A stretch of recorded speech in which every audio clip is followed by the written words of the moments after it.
Hi hello guys, welcome back to Adya colourful. ನಾನು Suma. Friends, ಇವತ್ತಿನ ವಿಡಿಯೋದಲ್ಲಿ ಒಂದು ಸ್ನ್ಯಾಕ್ಸ್ ರೆಸಿಪಿನ ನಿಮ್ಮ ಜೊತೆ ಶೇರ್ ಮಾಡ್ತಾ ಇದ್ದೀನಿ. ಇದಕ್ಕೆ 1 ಕಪ್ ಹಿಟ್ಟಿನಿಂದ ಹೊಸ ರುಚಿ ಕೊಡುವ ರುಚಿಯಾದ ಒಂದು ರೆಸಿಪಿ. ಸೊ ಈ ಒಂದು ರೆಸಿಪಿನ ಒಂದ್ಸಲ ತಯಾರಿಸಿ ತಿಂದರೆ ಮತ್ತೆ ಮತ್ತೆ ತಿನ್ನಬೇಕು ಅನಿಸುತ್ತೆ. ಅಷ್ಟು ಟೇಸ್ಟಿಯಾಗಿರುವಂಥ ಒಂದು ನ್ಯೂ ಸ್ನ್ಯಾಕ್ಸ್ ರೆಸಿಪಿನ ನಿಮ್ಮ ಜೊತೆ ಶೇರ್ ಮಾಡ್ಕೊಳ್ತಾ ಇದ್ದೀನಿ. ಸೊ ಖಂಡಿತವಾಗ್ಲೂ ಒಂದ್ಸಲ ತಯಾರಿಸಿ ಹೇಗೆ ಬಂತು ಅಂತ ತಿಳಿಸಿ. ಈ ಒಂದು ಮಿಕ್ಸಿಂಗ್ ಬೌಲ್ ತೊಗೊಂಡಿದ್ದೀನಿ. ಈ ಬೌಲಿಗೆ 1.5 ಕಪ್ ಆಗೋಷ್ಟು ಗೋಧಿ ಹಿಟ್ಟನ್ನು ಹಾಕ್ಕೊಳ್ತಾ ಇದ್ದೀನಿ. ನಾವು ಚಪಾತಿಗೆ ಉಪಯೋಗಿಸ್ತೀವಲ್ಲ ಅದೇ ಗೋಧಿ ಹಿಟ್ಟು. ಸೊ ಅದನ್ನು ಹಾಕ್ಕೊಳ್ತಾ ಇದ್ದೀನಿ.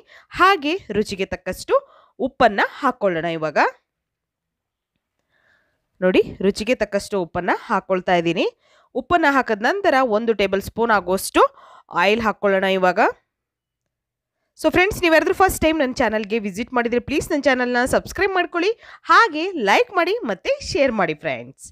ಓಕೆ, 1 ಟೇಬಲ್ ಸ್ಪೂನ್ ಆಗೋಷ್ಟು ಆಯಿಲ್ನ ಹಾಕಿದ್ದೀನಿ. ಸೊ ನಂತರ ಇವಾಗ ನಾವು ಇದನ್ನು ಮಿಕ್ಸ್ ಮಾಡ್ಕೊಳ್ಳೋಣ ಫಸ್ಟು. ಹಾಗೆ ನಾನು ಡ್ರೈ ಮಿಕ್ಸ್ ಮಾಡ್ಕೊಳ್ತಾ ಇದ್ದೀನಿ.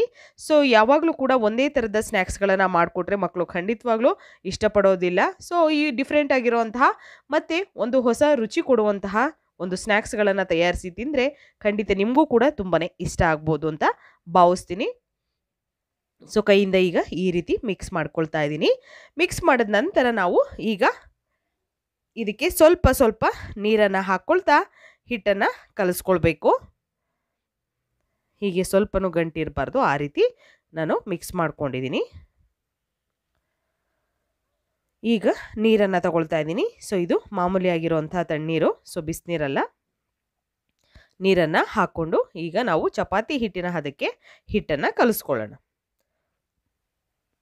ಈ ರೀತಿಯಾಗಿ ನಾನು ಕಲಿಸ್ಕೊಳ್ತಾ ಇದ್ದೀನಿ. ಸೊ ತುಂಬಾ ಟೇಸ್ಟಿಯಾಗಿರುತ್ತೆ ಫ್ರೆಂಡ್ಸ್. ಕೇವಲ ನೀವು 1 ಕಪ್ ಹಿಟ್ಟಿನಿಂದ ಹೊಸ ರುಚಿ ಕೊಡುವ ರೆಸಿಪಿನ ಒಂದ್ಸಲ ತಯಾರಿಸಿ ತಿಂದರೆ ಮತ್ತೆ ತಿನ್ನಬೇಕು ಅನಿಸುತ್ತೆ. ಅಷ್ಟು ಚೆನ್ನಾಗಿರುತ್ತೆ ಈ ಒಂದು ಸ್ನ್ಯಾಕ್ಸು. ಮಕ್ಕಳಿಗಂತೂ ತುಂಬಾ ಇಷ್ಟ ಆಗುವಂತಹ ಒಂದು ರುಚಿಯಾದ ಸ್ನ್ಯಾಕ್ಸ್ ಅಂತ ಹೇಳ್ಬೋದು. ಸೊ ಹಿಟ್ಟನ್ನು ನೋಡಿ, ಸ್ವಲ್ಪ ಸ್ವಲ್ಪನೇ ನಾನು ನೀರನ್ನು ಹಾಕ್ಕೊಳ್ತಾ ಹಿಟ್ಟನ್ನು ಕಲಿಸ್ಕೊಳ್ತಿದ್ದೀನಿ. ಒಂದೇ ಸಲ ಜಾಸ್ತಿ ನೀರನ್ನು ಹಾಕ್ಕೊಂಡ್ರೆ ಹಿಟ್ಟು ತೆಳ್ಳಗಾಗೋ ಚಾನ್ಸಸ್ ಕೂಡ ಇರುತ್ತೆ. ಹಾಗಾಗಿ ಸ್ವಲ್ಪ ಸ್ವಲ್ಪ ನೀರನ್ನು ಹಾಕ್ಕೊಂಡು ಕಲಿಸ್ಕೊಳ್ಳೋಣ. ಈಗ ನೋಡಿ, ಈ ರೀತಿ ನಾನು ಹಿಟ್ಟನ್ನು ಕಲಿಸ್ಕೊಳ್ತಿದ್ದೀನಿ. ಚಪಾತಿ ಹಿಟ್ಟಿನ ಹದ ನಾವು ಕಲಿಸ್ಕೋತೀವಲ್ಲ ಅದೇ ರೀತಿ ಇದ್ದರೆ ಸಾಕು. ಜಾಸ್ತಿ ತೆಳ್ಳಗೂ ಬೇಡ, ಹಾಗೆ ಜಾಸ್ತಿ ಗಟ್ಟಿ ಕೂಡ ಬೇಡ. ಈ ರೀತಿ ಹಿಟ್ಟನ್ನು ಕಲಸಿ ನಾವು ಒಂದು ಪ್ಲೇಟನ್ನು ಮುಚ್ಚಿ ಒಂದು 10 ನಿಮಿಷ ಇದನ್ನು ರೆಸ್ಟಿಗೆ ಇಟ್ಬಿಡಬೇಕು. ಸೊ 10 ನಿಮಿಷ ಆದ ನಂತರ ನಾನು ಇವಾಗ ಇದನ್ನು 1 ಸೆಕೆಂಡು ಅಥವಾ 2 ಸೆಕೆಂಡು ಇದನ್ನು ನಾದ್ಕೊಳ್ತೀನಿ. ಜಾಸ್ತಿ ಟೈಮ್ವರೆಗೂ ಏನು ನಾದ್ಕೊಳ್ಳೋದು ಬೇಡ. ಹೀಗೆ ಇದನ್ನು ನಾದ್ಕೊಳ್ತಾ ಇದ್ದೀನಿ. ಈಗ ಸ್ವಲ್ಪ ಹಿಟ್ಟನ್ನು ತಗೊಳ್ಳೋಣ. ನಾವು ಚಪಾತಿ ಮಾಡೋದಕ್ಕೆ ಹಿಟ್ಟನ್ನು ಹೇಗೆ ನಾವು ರೋಲ್ ಮಾಡ್ಕೊಳ್ತೀವೋ ಅದೇ ಥರ ನಾವು ಸ್ವಲ್ಪ ಹಿಟ್ಟನ್ನು ತಗೊಂಡು ಕೈಯಿಂದನೇ ಈ ರೀತಿ ಮಾಡ್ಕೋಬೇಕು. ಹೀಗೆ ಮಾಡಿ ನೋಡಿ, ಉಂಡೆ ಥರ ಮಾಡಿ ನಾನು ಅದನ್ನು ಫಸ್ಟಿಗೆ ಒಂದು ತಟ್ಟೆಯಲ್ಲಿ ಇಟ್ಕೊಳ್ತಾ ಇದ್ದೀನಿ.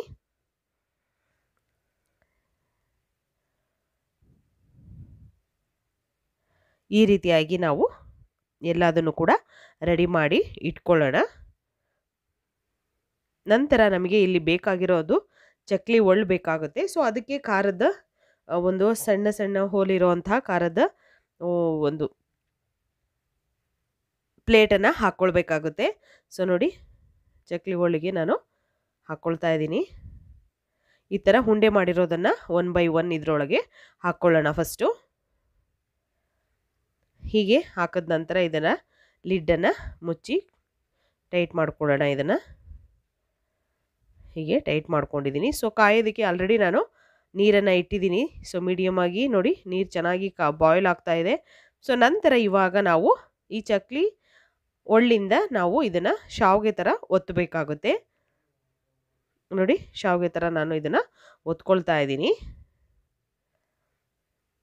ನಿಮಗೆ ಇದರಲ್ಲಿ ದಪ್ಪ ಖಾರ ಮಾಡುವಂತಹದ್ದು ಕೂಡ ಬರುತ್ತೆ. ಸೊ ಅದು ಬೇಕು ಅಂದರೆ ಅದನ್ನು ಕೂಡ ಹಾಕ್ಕೊಳ್ಬೋದು, ಅಥವಾ ಸಣ್ಣ ಖಾರ ಬರುವಂಥ ಒಂದು ಪ್ಲೇಟ್ ಇರುತ್ತೆ, ಅದು ಕೂಡ ಹಾಕ್ಕೊಳ್ಬೋದು. ನೋಡಿ, ನಾನು ಸಣ್ಣ ಖಾರ ಬರುವಂಥ ಒಂದು ಪ್ಲೇಟನ್ನು ಹಾಕ್ಕೊಂಡಿದ್ದೀನಿ. ಅದರಲ್ಲೂ ಕೂಡ ಈಗ ನಾನಿಲ್ಲಿ ನೂಡಲ್ಸನ್ನು ಮಾಡ್ಕೊಳ್ತಾ ಇದ್ದೀನಿ.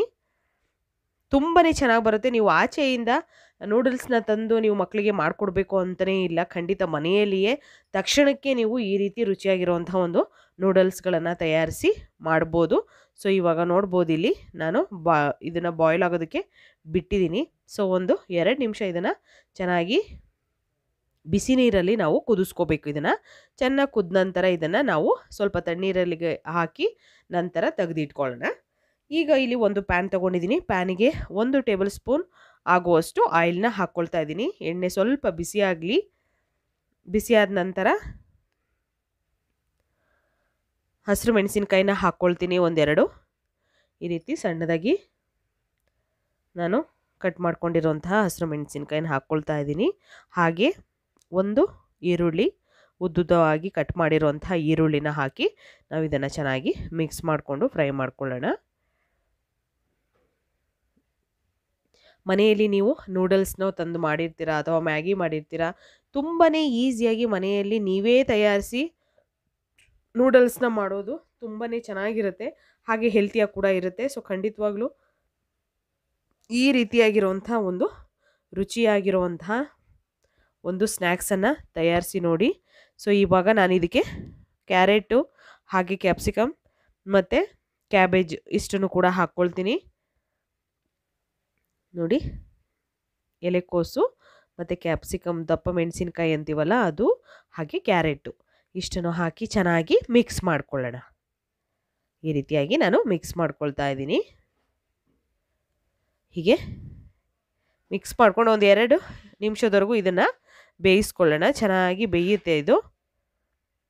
ಹೀಗೆ ಮಿಕ್ಸ್ ಮಾಡ್ಕೊಂಡ ನಂತರ ಇದನ್ನು ಬೇಯಿಸ್ಕೋಬೇಕಾಗುತ್ತೆ.